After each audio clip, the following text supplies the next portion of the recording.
Hi guys, welcome back to my channel. இன்றைக்கி என்ன ஒரு நெக்ஸ்ட் வீடியோ அப்படின்னு பார்க்கலாம். அப்படின்னா ஆக்சுவலாக பார்த்தீங்க அப்படின்னா எக்ஸாம்ஸ் பார்த்தீங்க அப்படின்னா ரொம்ப ரொம்ப 10 days 10 to 15 daysக்குள்ளே மட்டும்தான் இருக்குது. சரியா?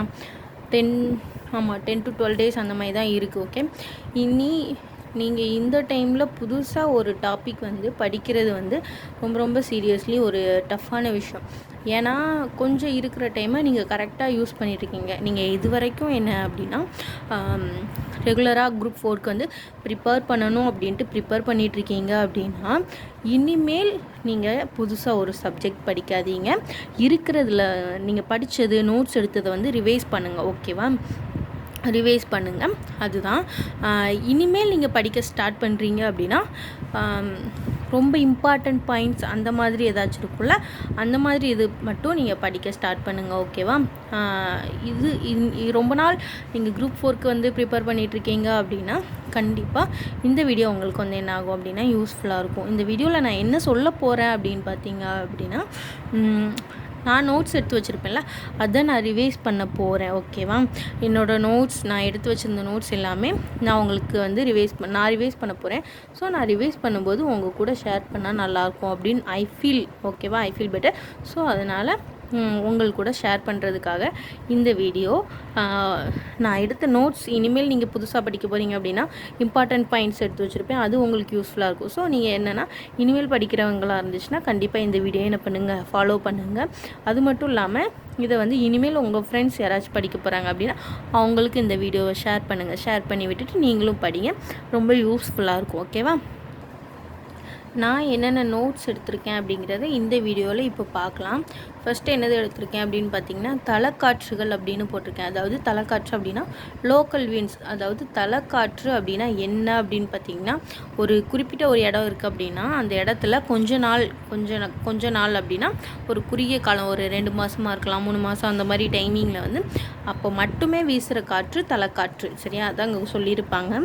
ஒரு குறிப்பிட்ட இடத்தில் குறுகிய காலத்திற்கு மட்டுமே வீசும் காற்று தலைக்காற்று அப்படின்னு என்ன ஆகும் அப்படின்னா சொல்லப்படுறோம் அப்படின்னு சொல்லியிருக்காங்க. இது ஒவ்வொரு முக்கியமான தலைக்காற்று இதில் ஒரு 6 பாயிண்ட் கொடுத்துருக்காங்க. ஓகே, அது என்னென்ன தலைக்காற்று, அதுக்கு ஒரு பேர் இருக்குது, அது எந்த பகுதியில் வீசுது அப்படிங்கிறத என்ன பண்ணியிருக்கிறாங்கன்னா கீழே சொல்லியிருக்கிறாங்க. ஓகேவா? மொத்தம் இதில் ஒரு 6 பாயிண்ட் இருக்குது.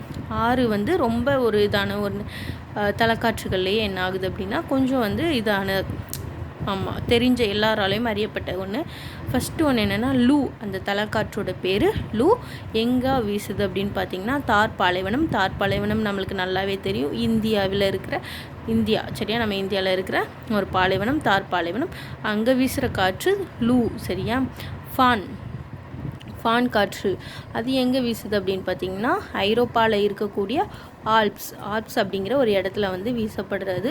அதுதான் என்னென்னா பான் காற்று. அதுக்கப்புறம் சிராக்கோ அப்படின்னா ஆப்பிரிக்காவில் இருக்கிற வட கடற்கரை பகுதி. சரியா? கடற்கரை பகுதி எங்கே ஆப்பிரிக்காவில் இருக்கக்கூடிய ஒரு கடற்கரை பகுதி, அங்கே வீசுகிற காற்று சிராக்கோ.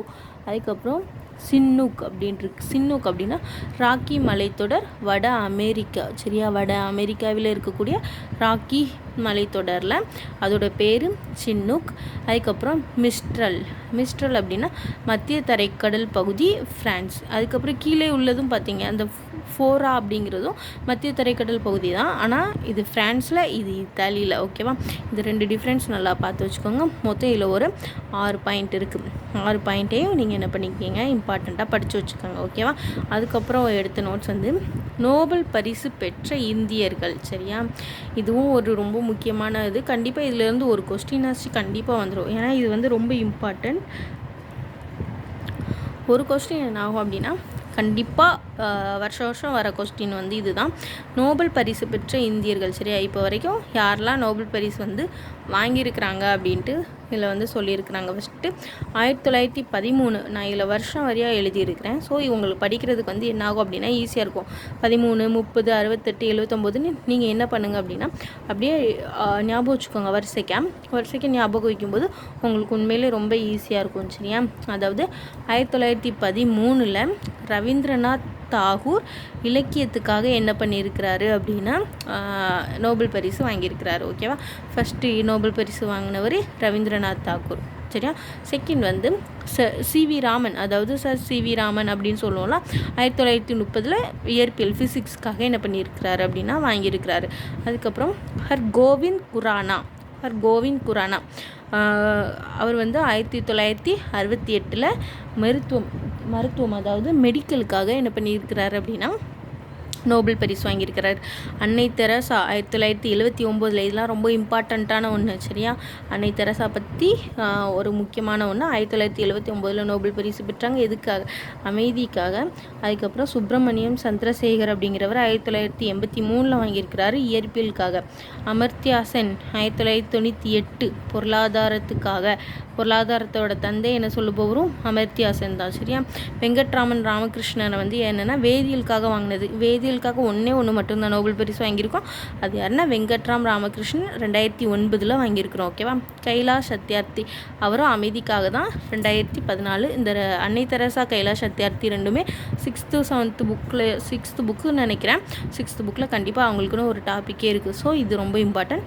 கைலாஷ் சத்யார்த்தி 2014 அமைதிக்கான நோபல் பரிசு வாங்கியிருக்கிறாரு. அப்புறம் அபிஜித் பானர்ஜி அப்படிங்கிறவர் 2019 வாங்கியிருக்கிறாரு. ரீசெண்டாக வாங்கினதுன்னா 2019 அபிஜித் பானர்ஜி பொருளாதாரத்துக்காக வாங்கியிருக்கிறாங்க, ஓகேவா. இது வந்து நோபல் பரிசு பெற்ற இந்தியர்கள். இதுவரை நம்ம வந்து 2 டாபிக் வந்து நான் நோட்ஸ் எடுத்தது வந்து என்ன பண்ணியிருக்கிறோம் பார்த்துருக்கோம். அதாவது தலைக்காட்சிகள் பார்த்துருக்கோம், நோபல் பரிசு பெற்ற இந்தியர்கள் அப்படின்னு 2 டாபிக் என்ன பண்ணியிருக்கோம் அப்படின்னா நான் நோட்ஸ் எடுத்ததை வந்து நீங்கள் வந்து பார்த்துட்டீங்க, ஓகேவா. நெக்ஸ்ட் வந்து என்ன இருக்குன்னா பிஹெச் அளவு இருக்குது. பிஹெச் அளவு என்ன பண்ண போகிறோம் அப்படின்னா நம்ம நெக்ஸ்ட் வீடியோவில் வந்து நான் உங்களுக்கு சொல்கிறேன். ஏன்னா இது வந்து டைமிங் வந்து அதிகமாகும். டைமிங் அதிகமாகும் போது நம்மளுக்கு என்னென்னா போர் அடிக்கும், ஓகே. நான் அதை அவாய்ட் பண்ணணுங்கிறதுக்காக தான் நான் சின்ன வீடியோவாக போடுறது. ஸோ என்ன பண்ணுங்கள், பிஹெச் வேல்யூ வந்து நெக்ஸ்ட் வீடியோவில் கண்டிப்பாக உங்களுக்காக வரும், சரியா. அதனால் கண்டிப்பாக மறக்காமல் சேனல் என்ன பண்ணிக்கோங்க அப்படின்னா சப்ஸ்கிரைப் பண்ணி வச்சுக்கோங்க. ரெகுலராக நம்ம சேனல் ஃபாலோ பண்ணிகிட்டு இருந்தீங்கன்னா உங்களுக்கே தெரியும் நம்ம வந்து குரூப் 4க்கு ப்ரிப்பேர் பண்ணிகிட்ருக்கிறது. ஸோ இதுக்கு அடுத்து நெக்ஸ்ட் வீடியோவில் பிஹெச் வேல்யூ வந்து கண்டிப்பாக வரும். அமிலங்கள், காரங்கள் அப்படின்னு தனித்தனியாக வரும், ஓகேவா. அது வரைக்கும் தேங்க்யூ ஸோ மச். மறக்காமல் என்ன பண்ணுங்கள் அப்படின்னா சப்ஸ்கிரைப் பண்ணிக்கோங்க, ஓகேவா. Thank you so much. நெக்ஸ்ட் வீடியோவில் மீட் பண்ணலாம். பாய்.